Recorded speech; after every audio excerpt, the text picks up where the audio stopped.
Hey everybody, welcome back to the channel and more SPQR coverage here as we take a look at more of the factions and see what's new in the new edition here. So we're moving right along, and today we're going to take a look at the mighty Persians. So right off the bat here, um, unfortunately, a little bit of a typo still to point out. So the Persians also have the advantage that their immortals cannot die so long as the warband something something something. And unfortunately, there's a typo that was carried over into the new book. But anyway, moving on, the hero has come down 10 points as well. So dropping from 50 to 40. Stat wise, everything has remained the same there. So really good stuff there. And then the Persians are one of the few factions that have access to scale armor, which is really cool. But let's see here, upgrade. So the small shield has gotten more expensive, doubled to 4. The large shield has gone from 5 to 8. The scale armor has bumped up from 7 to 12. And then the cuirass is just slightly increased from 12 to 14. And really, unless you really want to slow your hero down on foot, is just a great option, though, for a mounted hero. Yeah, basically, best armor you can get there. And then a helmet for 3, which is up from 2. So basically, you have the full range here of no armor, light armor, medium armor, and heavy armor. Access to the short spear, that is 6 denarii now. That's doubled from 3.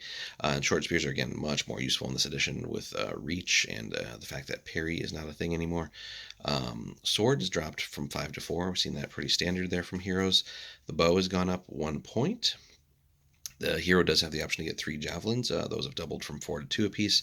And then the horse has come down from 30 to 20. So again, just overall another great hero that you can really build into anything that you want.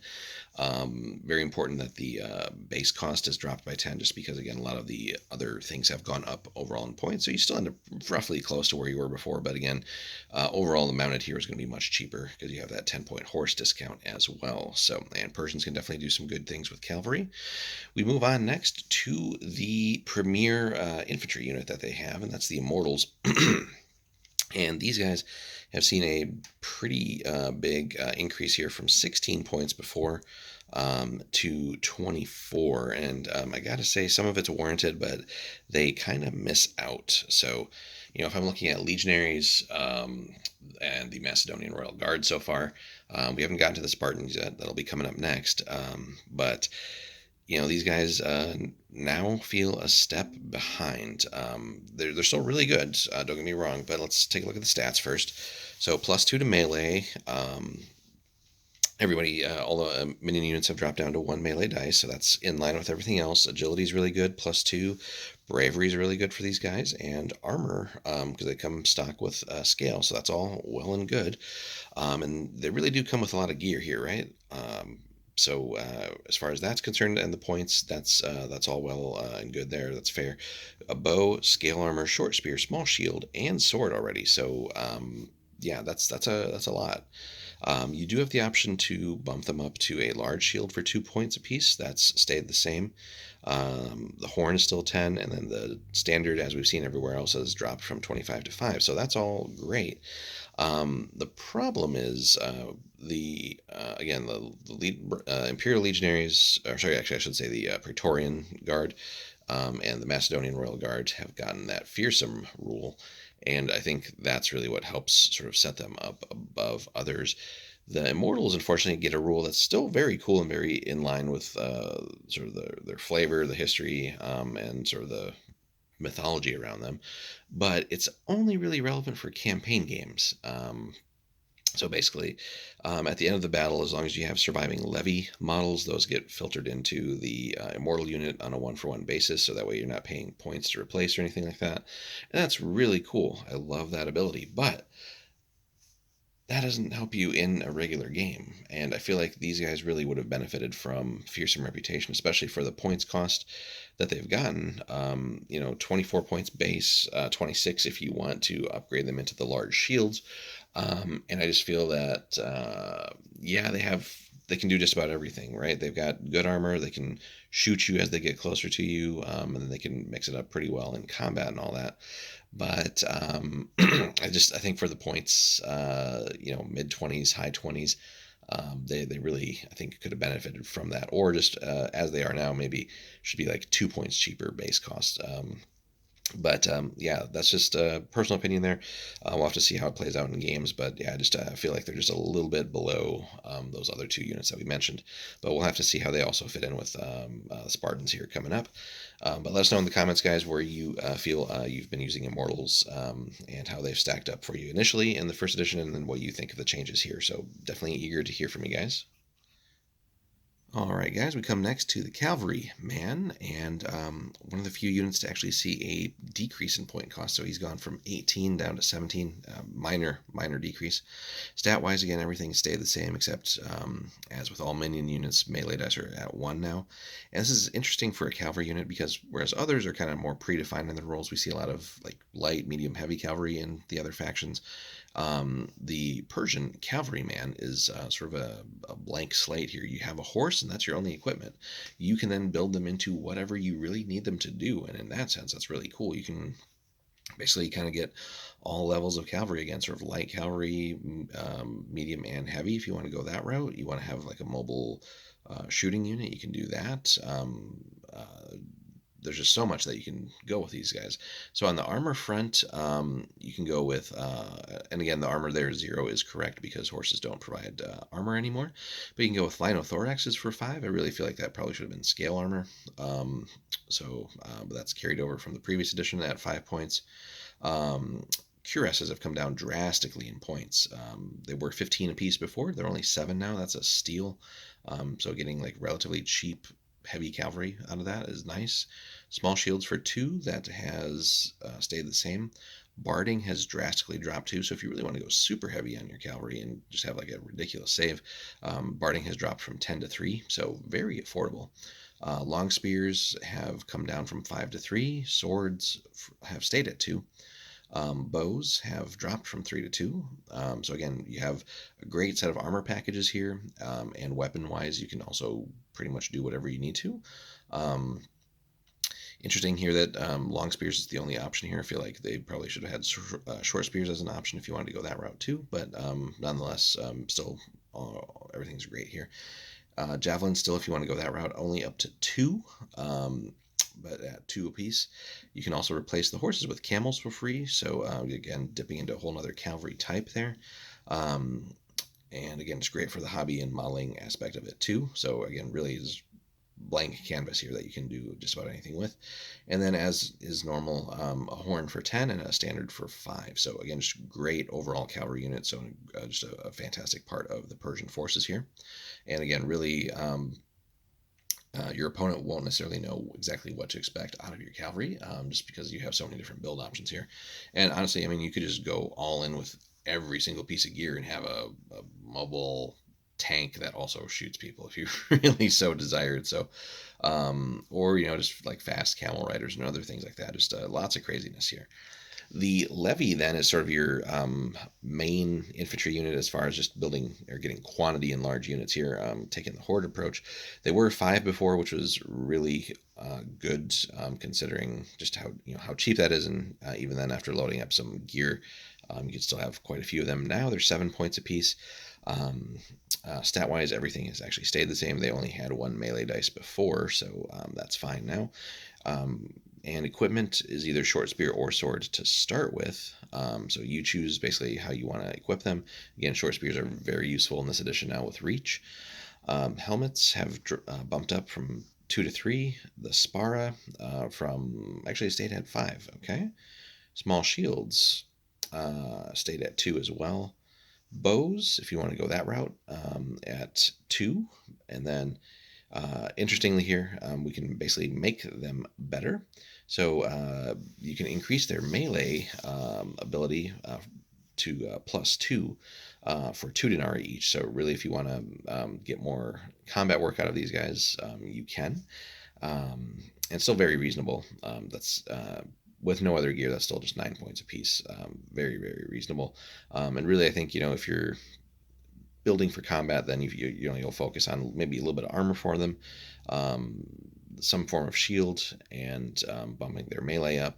And then interestingly, these guys, if you I think want to go more on the range side, of course, you can bump that stat up to +2, and then obviously it makes sense to get the bow. and then the standard sort of horn and standard options there. So another great unit here that really is almost 2 units in one, right? If you want to, again, you could leave them the way they are stat wise, and that's perfectly fine if you're, pressed for points. But I think really here they benefit from either bumping up their melee to sort of be a good backup if you're not running too many immortals, or just need another thing to supplement the immortals, but at a much cheaper point cost. And then on the other hand, you could bump their ranged up and have a pretty solid ranged unit that's going to be better than a lot of other factions' ranged abilities here. And then they can still mix it up a little bit in combat. So really you could go all in too and create like a sort of a super buffed unit here with +2 melee, +2 range. And then just give them a little bit of armor and the bow and stuff, and like be really well set up there. The Spara itself, let's see, because that is another piece of gear that's kind of unique to them. So let's see here. They're treated as large shields, but if the unit is not involved in close combat and performs 2 consecutive special actions, the Spara can instead be used as a makeshift barricade. The unit will benefit from heavy cover against all range attacks, and is being in cover from enemies moving into close combat. So they're lost as soon as you move or after the first round of combat. So basically stayed the same. But again, large shields and things work slightly differently with the addition because parry is gone as a mechanic, but that's still fantastic because the shields and things are just, I think, overall a little bit better now. Again, and also in the absence of parry. So really, yeah, this is just a fantastic unit. And honestly, with the Immortals, really, again, the Immortals are great. It's just for their points cost. I feel like they needed a little bit more, like fearsome reputation or something to justify that mid to high 20s cost. But honestly, with these guys, you can just build them into whatever you need. And I think let's add up the points here if we sort of built them to do everything, basically. So if we bumped up both of their stats, that would be +4, so 11 there. The bow would be 13. We're not going to bother with a small shield, so the Spara will take us to 18. And if we added the helmet, 21. So and then we still have either the short spear or the sword. So whichever way we go with, probably let's just say the short spear. So for 21 points, we're doing more and are, I think, honestly just better than the Immortals. Let's double check here real quick. I think we're maybe missing out on the bravery side and like agility, but well, we don't always need agility. So let me flip back here real quick. So basically we would have the same range in melee, same dice. We're missing out on agility again. Oh well. The Immortals definitely have us beat on bravery. And they're going to have better armor with scale, but we have a helmet, so we're only one step behind there. But the Spara will do double duty for us if we get it in the right spot. So I don't know, guys. I'm not sure if there's going to be much reason to run the Immortals then. I don't know. That just seems really good to me. I would probably, honestly, kind of make the levies the mainstay now. Let us know how you have run that in your Persian lists, or if you even kind of tended to gravitate towards that before. But at least the way I'm reading it now and the way I kind of think of approaching a Persian list here, it seems just like the levies would be kind of superlative because we can always, what they lack in bravery can also be mitigated with a proper hero or two. So yeah, that does seem, I think like this will be overall the better unit. But let us know, guys. Let me know what you think. Be very interesting to see opinions there from more Persian players. So we're going to wrap these guys up, and then we're going to move on to the next things. Alrighty, guys, we finally get to the last of the minion units for the Persians, and of course it is another of the lists that has access to the Mighty War Elephant. And again, just as with the Macedonians, so which we're not going to cover as long in this video, but the War Elephant was really crazy expensive before. 250 points plus another 25 for the turret. It's gotten a huge discount, basically a 100-point discount, and then the turret is also 5 points cheaper. So basically 170 versus 275 before. Stat-wise, everything else has stayed the same, and essentially the way the rules work for it. If you were already taking it before, you're definitely going to want to keep taking it now just because of how much cheaper it is. And again, still ignores shields and all that stuff with Smasher, and really is probably few things out there are going to have the armor to even attempt any kind of save against it. But yeah, this is overall just very good, very well worth considering now. So again, turret and all that stuff functions the same, terror and all that. So just a great uh, addition here that you can use to have a very mobile and sort of ultimate sort of tank type unit for the Persians here as well. So again, Macedonians and Persians having the war elephant. So and again, with a discount, expect to see more of those for those who've gone and purchased those models. And then wrapping up here real quick, the Persian mercenaries. So still just Persia as mercenaries here, but you do have access to still the Cretan archers, the Greek hoplite, the Parthian horse archers, really nasty stuff there, and then Thessalian cavalrymen as well. So potentially worth taking, but again, the Persians I think honestly have really great stuff to begin with. Again, kind of souring here on the immortals, but your heroes are great. You can build them to do anything.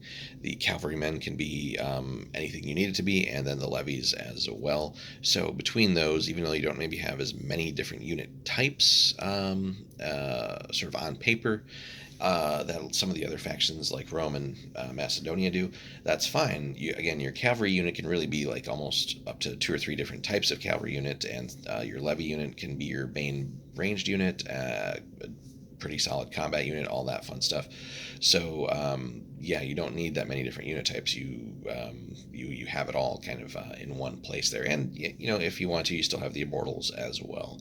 And again, you have this thing. So you know, only one of 2 factions that have the war elephant. So again, good stuff overall, and a competent player will really get the most out of the Persians, and in many cases, if not in most cases, come out on top if they really know what they're doing. So, so we're going to wrap this up, and then we're going to turn to our heroes of legend here. All right, guys, starting off with the heroes of legend here, we start off, of course, with Darius, King of Kings, and he has seen a very solid point decrease from 190, where he was still worth taking, but again, that's just a big chunk of points down to a very, very easily, affordable here, 120. Stat wise, everything has stayed the same. He's a level 5 cavalry here. He's got a massive 5 melee dice, which is that's top tier as far as just number of dice are concerned. Bravery is really good at +4, armor at +3, which I think is going to be incorrect. Or no, he has the chariot, so we'll have to double check on that. But again, horses no longer provide any kind of static armor, so we'll have to double check and see if that's really correct. But it does have 10 wounds because of the chariots and all that. So talents: blessed at birth, buckle of the lion, die hard, divine luck ×2, and motivation, and then horse and sword here. So let's see, ride them down. The chariot is not designed as a battle platform as those of other heroes. Brawling with common soldiers is far beneath the King of Kings, but he's not above smashing through enemy units and grinding their heroes under the wheels of his chariot. So when he performs a melee action, he has the melee and melee dice characteristics shown above. Okay, that makes sense. Yeah, yep. And however, when an enemy unit performs a melee action against him, he has a melee of +0 and melee dice 1. Okay, yeah, that makes a little bit more sense. That reminds me, yeah. So that seems fair then, yeah, if you're just using him to sort of smash into enemy units. Let's see, King of Kings. So long as he's on the battlefield, he may reroll the dice of fate, which is always cool. Great ability there. Then the Will of Darius, I think, is also still the same. So let's see, all units within 12 and line of sight may use his bravery score for will to fight, which, yeah, is going to be great. +4. However, double the number of any that flee from battle, as retribution is taken upon the unit for their cowardice under the gaze of the King of Kings. So yeah, still the same. So basically, if you do ultimately run away, basically the doubles the number of guys that did run away, because yeah, he's just punishing those that did. So overall, good stuff. He's there more to buff pieces of your army. You do still kind of have to keep him safe from heroes that are just geared towards close combat and challenges. But that being said, in a pinch, he can move his chariot around and get some work in there with charging off of that 5 melee dice. is nothing to laugh at there, especially with the +3 melee on that, and then charge bonuses and stuff. So good in that sense. I'm guessing the armor will probably end up sticking there as far as like that's part of the chariot. Um, but yeah, just as a general reminder throughout these videos, again, yeah, the horse, just if it were a purely mounted hero, just on like an actual horse, there's no more static armor bonus for just being on a horse. But I do believe, yeah, that armor should probably be reflecting with the chariot there. Moving on to Datis. He's seen a little point drop here from 125 to 100. He was already worth taking before, of course, if you were running Immortals, and that's kind of still his main purpose here. He's only a level 4 hero. Stat-wise, he has stayed the same, but really just solid stats across the board here. He's basically just a immortal character, if that makes sense. He's got battlefield control, loyal bodyguard, motivation, shield bash, and voice of command still. He does run a cuirass, small shield and sword, which is interesting but a little bit weird at the same time. Just because if you're gonna stick him near or in an actual immortal unit, he's gonna slow the unit down. So something to consider there. Feel like he probably should have just had scale as well, but well, can't change that. But his special rules short, simple, and just really great. So a unit of immortals that is he has joined may reroll all natural rolls of 1 for all ranged and melee checks, which that's really like something like if you stick him in an immortal unit, now immortals are going to be great. Same thing as before. That just makes them actually kind of scary. It's just now you're having to buy basically a 100-point upgrade, or roughly 4 more immortals in that sense, to get something that really pushes them towards the top here. So just with parry gone and all that stuff, just having rerolls to where you're going to increase your hits as you go along. That's fantastic. Over the course of the game, that can really earn its points, especially if you do have a sizable immortal unit that you can stick them in, like maybe like 20-ish or so. It's going to be a very expensive unit, but yeah, when they're re-rolling all their stats or well their attacks like that, that's fantastic. So yeah, now certainly not a rule that like the immortals should have had or anything like that to make them really again sort of more top tier, but it's just it's a nice addition here on the character side, so definitely well worth taking if you're running immortals, especially in like a big campaign game or something. Yeah, this does make them rather scary in that situation then. So then we have one more, and of course I think we all know who that is, and we'll see how she has changed.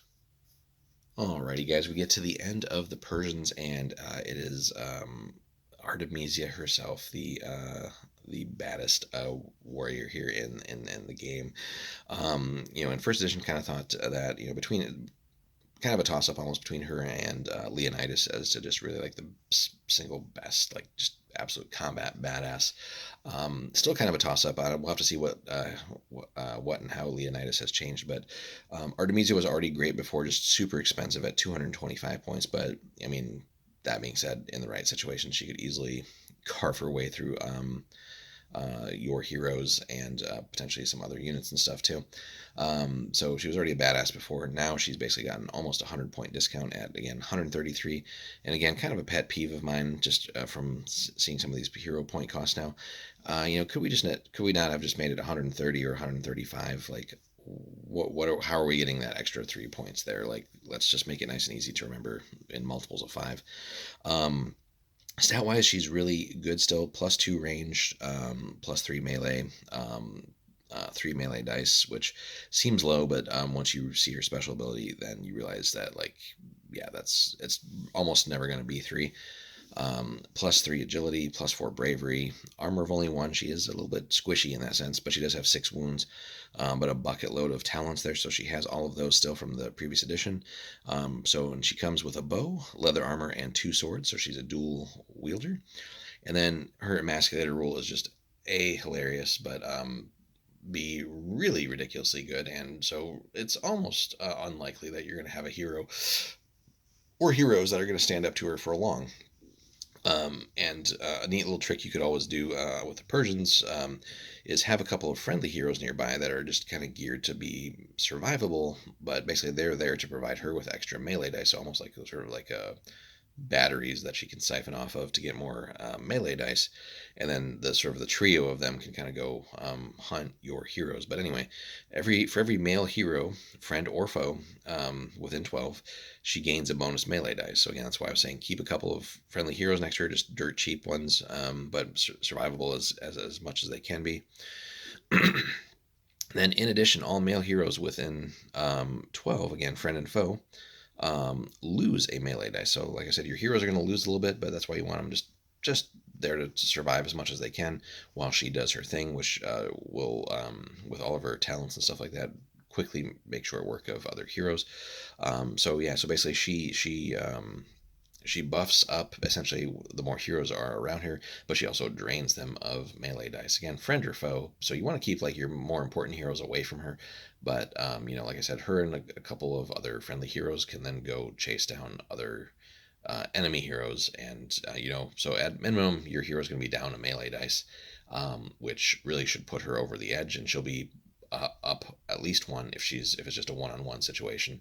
So -1 +1 there, and then yeah, again, she's squishy, but she's going to just rain down damage on you.